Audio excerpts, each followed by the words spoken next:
This is how I got scammed in Istanbul, Turkey. Scammed for the first time in my life. I've been traveling 54 countries in 2 years, and one time I got scammed. And guess where it was? In Istanbul. So I was in my hotel, right? And I was gonna change hotel.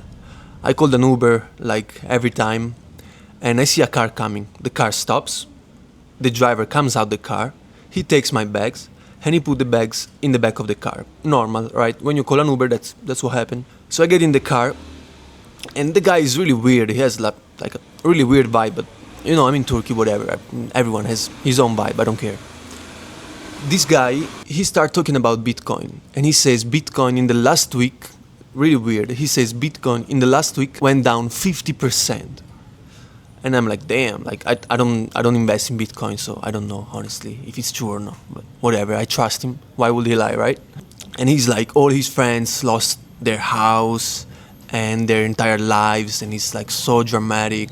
And that's what we talk about the entire ride. It was like 10 minutes ride. Weird conversation, but it happened.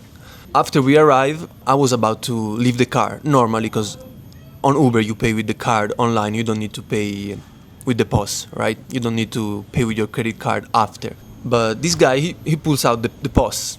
And I'm like, why you're doing that? And then I start understanding like his weird vibe and everything. And he says 3,000 Turkish lira.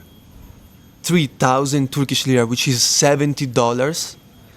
And the actual price for the Uber was like 150 liras, which is around $4, something like that. But at that point, I know exactly what was happening. I know exactly what happened. I've been traveling over 50 countries, and you know, I know scams, I know taxi drivers especially. So I'd be just like, no man, ain't no way I'm gonna pay you more than $10 for this ride. Like, no way.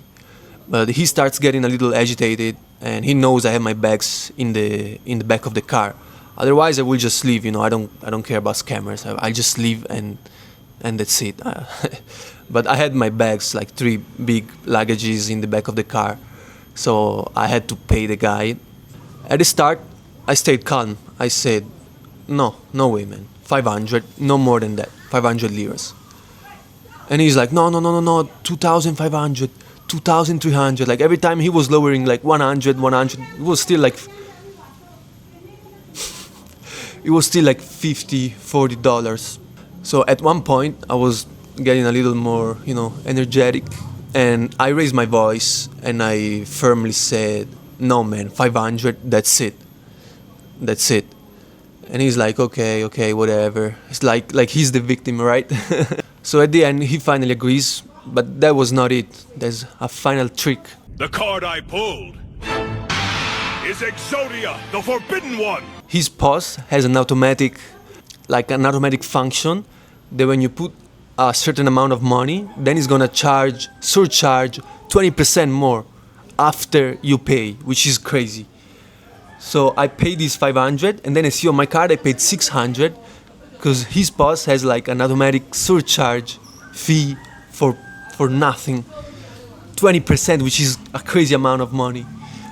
So this guy really pissed me off, but you know, that's what happened when you travel. And it was good because he was trying to scam me $70, and then I just lost maybe $7, which is completely fine for this weirdo psychopath. Anyways, don't get scammed like me in Turkey, because it's one of the most dangerous countries in the world for scams.